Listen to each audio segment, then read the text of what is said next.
Welcome to Q News.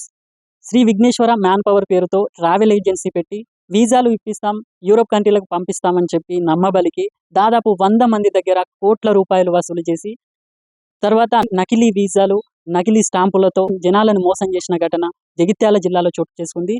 తదుపరి తాము మోసపోయామని గమనించిన బాధితులు జగిత్యాల టౌన్ పిఎస్లో ఫిర్యాదు చేశారు. ఆ ఫిర్యాదుని స్వీకరించిన సిఐ నటేష్ ఈ ఎండి ఎవరైతే ఉన్నారో రౌతు వాసుతో కుమ్మక్కై దాదాపు 1,20,00,000 రూపాయలని రికవరీ చేసి ఆ రికవరీ మాత్రం 4,50,000 చూపెట్టి మిగతా సొమ్మును మొత్తం 1,20,00,000 సిఐ నటేష్ నొక్కేశాడు. దానికి బదులుగా ఆ కంపెనీలో మేనేజర్గా పనిచేసిన రాచకొండ మహేష్ అనే వ్యక్తి తనను బాధ్యునిగా చేసి సిఐ నటేష్ వేధిస్తున్నాడు అని చెప్పేసి క్యూన్యూస్ని ఆశ్రయించడం జరిగింది. అసలు ఈ విఘ్నేశ్వర మ్యాన్ పవర్తో ఈ ట్రావెల్ ఏజెన్సీ చేసిన మోసం ఏంటి, తర్వాత సిఐ నటేష్ పాత్ర దీంట్లో ఏంటి అనేది మా కంపెనీలో మేనేజర్గా పనిచేసిన రాచకొండ మహేష్ ఉన్నాడు చెప్పడానికి. అన్న చెప్పండి, మీ పేరు? నా పేరు రాచకొండ మహేష్. నేను శ్రీ విఘ్నేశ్వర మ్యాన్ పవర్ కన్సల్టెన్సీలో మేనేజర్గా పనిచేసిన 2022 అక్టోబర్ నుంచి 2023 ఆగస్టు వరకు. సో ఆ టైంలో కంపెనీ ఓనర్ వచ్చేసి రౌతు వాసు. వీడు మోస్ట్ డేంజరస్ ఫెలో, ముందుకు రాకుండా వెనక నడిపించి ఆ జీవితాలు నాశనం చేసేవాడు. కంపెనీకి లైసెన్స్ ఉందా? కంపెనీకి లైసెన్స్ లేదు. కంపెనీకి లైసెన్స్ అప్లై చేస్తున్నా అని చెప్పేసి నాతో పాటు పనిచేసిన పెద్దపల్లి మౌనిక అనే ఒక అమ్మాయి దగ్గర బీటెక్ సర్టిఫికేట్ తీసుకున్నాడు. మాకు డౌట్ వచ్చేసి నేను అమ్మాయి చెప్పిన తర్వాత అమ్మాయి గొడవ పెట్టుకుని వాళ్ళ సర్టిఫికేట్ తన వాపస్ తీసుకోవడం జరిగింది. సో అప్పుడు వాడు ఏం చేసిందంటే 2023 ఆగస్టు నెలలో ఇంచుమించుగా 71 మందికి సైప్రస్ పంపిస్తా, యూరోప్ పంపిస్తా అని చెప్పేసి ఫేక్ వీసాలు, ఫేక్ టికెట్లు, ఫేక్ స్టాంపింగ్స్ పంపించాడు. దానికి ముందు ఈ విషయం మాకు ముందు తెలియదు. ఎందుకంటే సైప్రస్కు 2 క్యాండిడేట్ స్పాన్సర్ చేశారు, చింతల కిషన్ అని చెప్పేసి, ఆ తర్వాత జేసన్ సింగ్ అని చెప్పేసి. వీడు జేసన్ సింగ్ అసలు ఈ క్యాండిడేట్ సైప్రస్లో లేడు, ఇది ఫేక్ డాక్యుమెంట్. నేను సిఐ నటేష్కు 100 సార్లు చెప్పినా పట్టించుకోలేడు. సో ఈ డాక్యుమెంట్లను పట్టుకెళ్ళి బిఎఫ్ఎస్ ఆఫీస్కి వెళ్ళి బిఎఫ్ఎస్లో స్టాంపింగ్స్ చేపిస్తా అని చెప్పేసి తీసుకుపోయి అసలు బిఎఫ్ఎస్ ఆఫీస్లో ఎక్కడ కూడా స్టాంపింగ్ జరగకుండా అన్ని ఫేక్ స్టాంపింగ్లు కొట్టుకొచ్చాడు. అందరికీ రిజెక్ట్ అయిపోయినాయి. రిజెక్ట్ అయిపోయిన తర్వాత మనకు ప్రతి పాస్పోర్ట్లో ఇట్లా ఏసిడి అనే స్టాంపింగ్స్ అందరికి వచ్చాయి. ఈ ఏసిడి అంటే ఏ అంటే యాక్సెప్టబుల్, సి అంటే క్యాన్సల్, డి అంటే డౌట్ఫుల్ అని చెప్పేసి బిఎఫ్ఎస్ ఆఫీస్ వాళ్ళు చెప్పడం జరిగింది వెరిఫై చేసిన తర్వాత. సి అంటే 90 డేస్ అని చెప్పేసి మాకు రౌతు వాసు చెప్పాడు. అందరి క్యాండిడేట్లతో సి అంటే 90 డేస్ అని చెప్పేసి దాన్ని నమ్మబలకడానికి అందరి పాస్పోర్ట్ల మీద సి అంటే అసలు మీనింగ్ క్యాన్సల్ అయింది, అసలు యాక్సెప్ట్ కాలేదు, క్యాన్సల్ అయింది. కాకపోతే క్యాన్సల్ అయిందంటే పైసలు వాపస్ ఇవ్వాలి కదా. ఇచ్చిన డబ్బులు మొత్తం వాడు ఎక్కడెక్కడ ఇన్వెస్ట్మెంట్ చేసింది కాబట్టి బయటకు రాకుండా ఇక దానికి సంబంధించిన ఇంకో స్టాంపింగ్ వాళ్ళ నమ్మబలకడానికి సి, ఇంకోటి 90 డేస్ సంబంధించిన స్టాంపింగ్, ఒకటి రబ్బర్ స్టాంపింగ్ కొట్టించాడు వాసు దీని మీద. సో ఇదంతా అయిన తర్వాత ఇంకా విజాలు అతలను అందరు గొడవ పెడితే ఆగస్టు నెలలో అందరికీ విజాలు తెప్పించాడు. అది రబ్బర్ స్టాంపింగ్, అది బిఎఫ్ఎస్ ఆఫీస్లో అంటే స్టాంపింగ్ చేయరు. బిఎఫ్ఎస్లో ఆఫీస్లో స్టాంపింగ్ చేయరట, ఓన్లీ స్టిక్కర్ అంటే ఇస్తారట ఎంబసీలో కానీ బిఎఫ్ఎస్లో కానీ. ఆ తర్వాత మేము మాట్లాడిన తర్వాత మాకు క్లారిఫై ఇచ్చారు, దానికి సంబంధించిన కాల్ రికార్డ్ కూడా ఉంది. సో ఇదంతా ఎవరో తేడా ఉందని చెప్పేసి 5వ తారీఖు అందరిని ఎక్కిస్తా అని చెప్పేసి రౌతు వాసు హైదరాబాద్ ఉండిపోయాడు. మేము జనాలు ఒక 20 మంది హైదరాబాద్ వెళ్ళిపోయారు. వెళ్ళిపోయిన తర్వాత రౌతు వాసుడు ఫోన్ చేసి మాట్లాడితే రేపు ఎక్కిస్తా, ఎల్లుండి ఎక్కిస్తా అని చెప్పేసి ఫోన్ స్విచ్ ఆఫ్ చేసిన తర్వాత మాకు డౌట్ వచ్చేసి 7వ తారీఖు సిఐ నటేష్ గారిని, 1 టౌన్ సిఐ, అప్పుడు జగిత్యాల 1 టౌన్ సిఐ పనిచేస్తున్న నటేష్ గారిని కలిసి కంప్లైంట్ ఇవ్వడం జరిగింది. కంప్లైంట్ రాసిచ్చాము. ఎవరు రాసిచ్చారు? ఇందులో కంప్లైంట్లో మాకు సబ్ ఏజెంట్ ఉన్నాడు, మేరు సునీలు, మేరు గంగస్వామి అని చెప్పేసి, వాళ్ళిద్దరు రాసిచ్చారు. ఇందులో కంప్లైంట్లో నా పేరు కూడా పెడితే నా పేరు పెట్టకూడదు సార్ అంటే, ఈ జస్ట్ కంప్లైంట్ ఎఫ్ఐఆర్ కాదు, వాడు దొరికిన తర్వాత వదిలేస్తా అని చెప్పేసి మాట ఇచ్చింది మాకు. సో వాడిని పట్టుకున్నందుకు పైసలు ఖర్చు అవుతారా, మరి ఎవరు పెట్టుకుంటారా అంటే, సార్ మీరు బండి పంపించారా అంటే ₹1 కూడా ఇయ్యరా భయ్, నీకు పంపించాలంటే 2 లక్షలు కావాలి అని చెప్పేసి ముందు 2 లక్షల రూపాయలు తీసుకున్నాడు. సిఐ నటేష్ గారు తీసుకున్నాడు. దానికి సంబంధించిన కాల్ రికార్డ్ ఎవరైతే ఇచ్చారో వాళ్ళతో మాట్లాడిన కాల్ రికార్డ్ నేను ఇవ్వడం జరుగుతుంది. సో అలా కాకుండా ఇచ్చిన తర్వాత వాడిని మేము సోమవారం నాడు 7వ తారీఖు నాడు సోమవారం నాడు కంప్లైంట్ ఇచ్చి పోతే వాడిని పట్టుకున్నందుకు సుమారు మేము 5 రోజులు ఉన్నాం. మొత్తం ఖర్చు మొత్తం నేనే భరించిన. డిపార్ట్మెంట్ నుంచి ₹1 ఖర్చు పెట్టి ఒక బండి ఇవ్వలేరు. నాకు ఇంచుమించుగా 8 లక్షలు ఖర్చు అయినాయి. మొత్తం నేనే భరించుకున్నా. మా భార్య మెడలో ఉన్న నగలు మొత్తం అమ్మేసి నేను భరించుకున్నా. ఆ తర్వాత శనివారం నాడు వాడు దొరికింది మాకు. హైదరాబాద్ నియర్ టు ఎయిర్పోర్ట్ దగ్గరలో దొరికిండు. అప్పుడు ఈ డూప్లెక్స్ విల్లా రెంట్ తీసుకుండు. అక్కడ సిగ్నల్ ట్రేస్ చేసుకొని ఒక బ్యాచ్ 2 కార్లో వెళ్ళాం మేము, 2 ఇన్నోవాలో వెళ్తే ఒక బ్యాచ్ నేను వేరే బ్యాచ్ వేరే దగ్గర ఉన్న వాడు దొరికిండు. దొరికిన తర్వాత అంత స్పాట్లో మన దగ్గర హ్యాండ్ బ్యాగ్లో అప్పుడు పోలీసులు దొరికింది 9 ఆధార్ కార్డులు, 9 పాన్ కార్డులు, అవి వాసుయే మ్యాన్పులేట్ చేసి పెట్టుకుండు, 9 ఆధార్ కార్డులు, 9 పాన్ కార్డులు. ఆ తర్వాత ఒక గన్ను విత్ బుల్లెట్స్. ఆయన ఎలాంటి లైసెన్స్ లేదు, అది ఎయిర్ గన్ అంటారు. ఏ గన్ అయినా సరే కంపల్సరీ ఎస్పీ గారి దగ్గర లెటర్ తీసుకోవాలట, ఎలాంటి లెటర్ లేకుండా వాడుతున్నాం. ఆ తర్వాత మన దగ్గర 8 ఐఫోన్లు, ఒక 4 సామ్సంగ్ ఫోన్లు. సో ఇవన్నీ పోలీసు వాళ్ళు అప్పుడప్పుడు బ్యాగులు తీసుకున్నారు. ఆ తర్వాత మమ్మల్ని చూసి వాళ్ళ భార్య ఆ డబ్బులు వాళ్ళ దగ్గర ఉన్న డబ్బులు, బంగారం, ఇంకా కొంత సామాను వాళ్ళ భార్య డబ్బులు ఎంత? ఆల్మోస్ట్ 16,00,000 రూపాయలు వాళ్ళ భార్య పట్టుకొని పారిపోవడం జరిగింది. తర్వాత వన్ టౌన్‌కి తీసుకొచ్చి ఇచ్చారు అదే రోజు రాత్రి. 2 ల్యాండ్ డాక్యుమెంట్లు, 5 తులాల బంగారం, 16,00,000 ఆ రోజు రాత్రి ఇచ్చారు. ఆ తర్వాత నన్ను ఫస్ట్ పొమ్మంటా అని చెప్పేసి 5 నిమిషాలు ఆగు మహేష్ అని చెప్పేసి వాసు గారిని తీసుకెళ్ళి ఒక రూమ్‌లోకి తీసుకెళ్ళి మంచి ఒప్పందం చేసుకున్నాడు. అది ఏ ఒప్పందం చేసుకున్నాడో తెలవది. బయటకొచ్చిన తర్వాత నన్ను కూడా నువ్వు అన్నాడు పొద్దుగాల పంపిస్తా అని చెప్పేసి నన్ను లాగ్ చేసిండు. ఆ తర్వాత ఇన్వెస్టిగేషన్ పేరుతోటి 6 రోజులు నా కళ్ళ ముంగటనే 6 రోజులు రాత్రి 9 గంటల నుంచి 11 గంటల మధ్యలో వచ్చేటోడు. కూర్చొనబెట్టాడు రౌతు వాసు గారిని. నన్ను మోకాళ్ళ మీద కూర్చోబెట్టేటోడు. రౌతు వాసు గారిని ఏమైరా ఏం సంగతిరా అని చెప్పేసి ఇట్లా ఉంగరాలు దింపుకుంటా మాట్లాడిన కొద్దీ వాడు ఫోన్ చేసి పైసలు తెప్పించిండు. ఇంచుమించుగా 90,00,000 నా కళ్ళ ముంగట ఇచ్చిండు సిఐ నటేష్ గారికి. రోజుకిన్ని చొప్పున 90,00,000 ఇచ్చిండు. 90,00,000 ఇచ్చిన తర్వాత నేను సంతోషపడి సార్ ఇంకేంది రికవరీ అవుతుంది అని చెప్పి సంతోషపడి ఇచ్చేద్దాం సార్ అని చెప్పేసి ఏ మహేష్ నీకు ఎందుకు బాధ లాస్ట్ చూడు నేను ఎంత మంచిగా ఇస్తాను అని చెప్పేసి అని అంతా అయిపోయిన తర్వాత చివరికి షాక్ ఇచ్చింది ఏంటంటే 4,50,000 రూపాయలు రికవరీలో 4 సెల్ ఫోన్లు మిగిలిన మొత్తం డబ్బా ఫోన్లు అన్ని ఐఫోన్లు నొక్కేసారు. 5 తులాల బంగారంలో 6 గ్రాములే రాశారు. 2 ల్యాండ్ డాక్యుమెంట్లలో ఒక ల్యాండ్ డాక్యుమెంట్ మాత్రం పెట్టారు. ఇంకొక ల్యాండ్ డాక్యుమెంట్ రికవరీ చేసి కోర్టుకు హ్యాండ్ ఓవర్ చేసిన తర్వాత ఆ ల్యాండ్ డాక్యుమెంట్ కూడా అమ్ముకోవడం జరిగింది. 8వ నెల మేము కోర్టుకు హ్యాండ్ ఓవర్ చేసిన డాక్యుమెంట్ 11వ నెల రౌతు వాసు అమ్ముకున్నాడు. అది ఎలా పాసిబుల్ అవుతుందో సిఐ నటేష్ గారు ఖచ్చితంగా జనాలకు సమాధానం చెప్పాలి. డిపార్ట్మెంట్ నుంచి కూడా సమాధానం రావాలి. మొత్తం రికవరీ చేసిన డబ్బులు మొత్తం 1,20,00,000 రూపాయలు రికవరీ వచ్చింది. ఎందుకంటే 90,00,000 అది, 16,00,000 వాళ్ళ భార్య తీసుకొచ్చింది. బీఎఫ్ఎస్లో పనిచేసి అజయ్కి పైసలు ఇచ్చిందంటే మా కళ్ళమ్మ కూడా ఫోన్ చేసింది అజయ్కి. ఫోన్ చేసి అజయ్ తోటి మాట్లాడిన తర్వాత నెక్స్ట్ డే అజయ్ వచ్చేసి మాట్లాడుకున్నలే సిఐ నటేష్ గారు ఆయన ప్రైవేట్ అకౌంట్ ఇస్తే వాళ్ళ ప్రైవేట్ అకౌంట్కు వాళ్ళ అమ్మ అకౌంట్ నుంచి కొట్టడం జరిగింది. దానికి సంబంధించిన కాల్ రికార్డు ఉంది.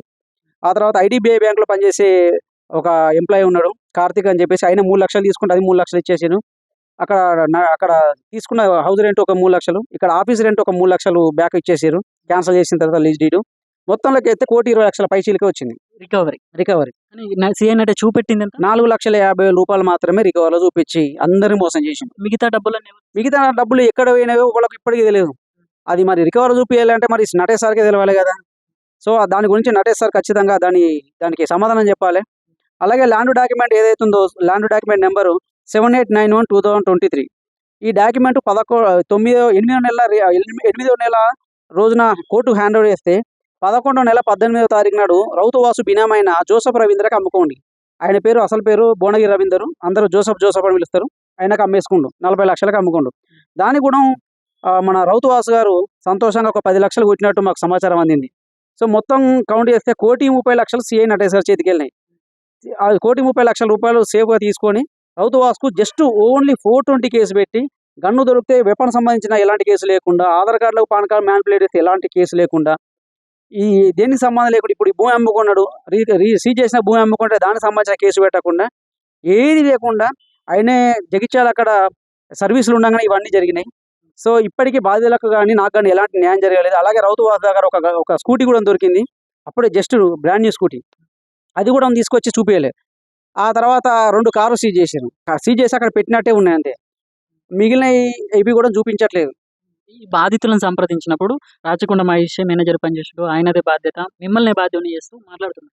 ఎందుకంటే నేను ఆఫీస్లో కూర్చున్నా, నేను ఆఫీస్ దాటి ఎక్కడికి వెళ్ళలేదు. రౌతు వాసే మొత్తం హైదరాబాద్ మొత్తం చూసుకునేది. సో స్టాంపింగ్లు కానీ, వీసాలు తెచ్చుడు కానీ, వేకెన్సీ తెచ్చుడు కానీ అన్ని రౌతు వాసే చేస్తారు. అతను ఏంటంటే మన ఆఫీస్లో కనబడి కాబట్టి జనాలందరికీ హైయెస్ట్గా కనబడి ఎక్కువ ఫోకస్లో ఉండేది నేనే కాబట్టి నన్ను అనుకున్నారు. అనుకుని నేను ఓనర్ అనుకుని ఓనర్ కాదు, జస్ట్ మేనేజర్ మాత్రం. నాకు నెలకు 50,000 జీతం ఇచ్చేటోడు.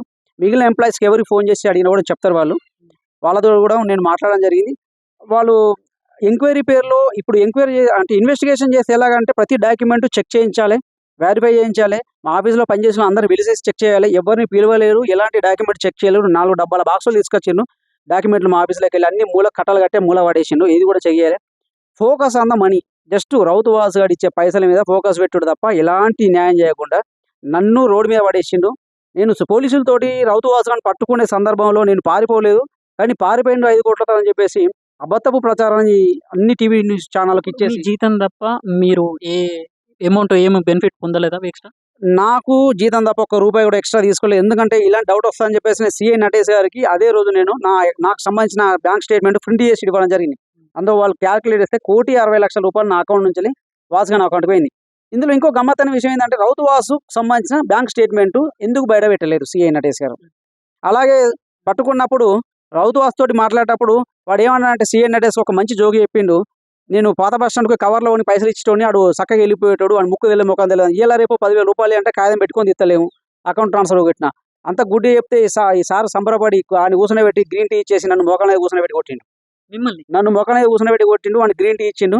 గ్రీన్ టీ ఇచ్చినందుకు వాడు మళ్ళీ వనుక ఫోన్ చేసి దీనికని దగ్గర వాళ్ళు ఉన్నారట అని ఫ్రెండ్, ఆయన రమ్మని ఇంకొక 50,000 రూపాయలు కుసుకో ఇచ్చింది అమ్మగారిని. అప్పుడు నన్ను అన్న నటేసు వాసుగాని చూసుకొని నేర్చుకోరా మహేష్, ఇట్లా అయితే కష్టం నువ్వు బతుకుడు అని చెప్పేసి అన్నాడు.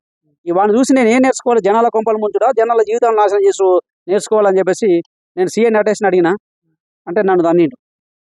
వాడిని ముంగడని రౌతు వాసన ముంగడ అంతే. వాడు అన్నాడు, నువ్వు నన్ను దొరకబట్టి ఏం పీకినవరా, పోలీసులో పైసలు ఇస్తే ఏమని చెప్తారు, ఈసారి నన్ను కాపాడినని చెప్పేసి వాడు సిట్కిలేసి వాడు గ్రీన్ టీ తాకుంటూ ఉంటున్నా నా కాలం ఒకటి. ఎండి రౌతు వాసు పైన కానీ సిఐ నటేష్ పైన కానీ ఏమన్నా కంప్లైంట్ ఇచ్చారా? నేను సిఐ నటేష్ గారి మీద కంప్లైంట్ ఇవ్వడానికి నేను ఆల్రెడీ రాసుకెళ్ళి నేను ఇవాళ జగిత్యాలు ఎస్పీ దగ్గరికి కలవడానికి వెళ్ళాను.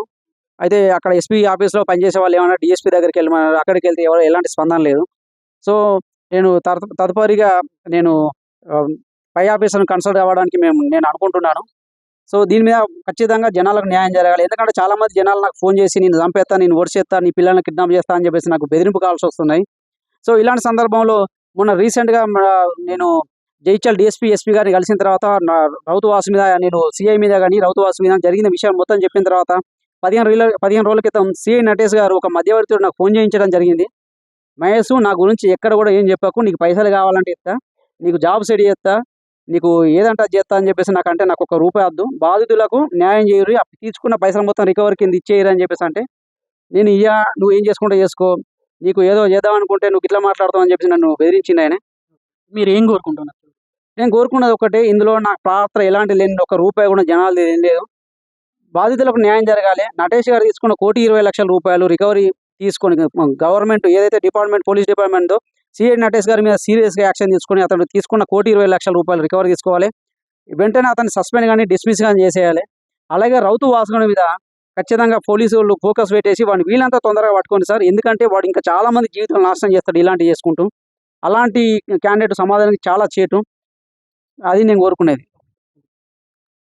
సో ఇది సిఐ నటేష్ చేసిన వ్యవహారం. సిఐ నటేష్ ఈ కంపెనీ నకిలీ వీసాలు, నకిలీ స్టాంపులతోటి జనాలను మోసం చేసిన సొమ్ముని రికవరీ చేసి ఆ సొమ్మును మొత్తం సిఐ నటేషే నొక్కేసి ఒక కంపెనీలో పనిచేసిన పాపానికి ఈ మేనేజర్ రాచకొండ మహేష్ని వేధించిన విషయం ఆయన మాటల్లో చెప్పడం జరిగింది. సిఐ నటేష్ ఈ వ్యవహారంలోనే కాదు, గతంలో కరీంనగర్ 1 టౌన్ సిఐగా పనిచేసినప్పుడు కూడా అమాయక ప్రజల మీద అక్రమ కేసులు పెట్టడం, అక్రమార్కుల పక్షాన అండగా నిలిచిన సంఘటనలు అనేకం ఉన్నాయి. ఈ వ్యవహారం అంతా కరీంనగర్ ప్రజలకు తెలియని విషయమేం కాదు.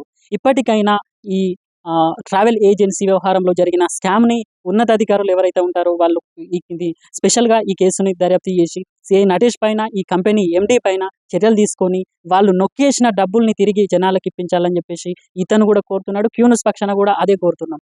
కెమెరామెన్ శ్రీతో సంపత్, కరీంనగర్.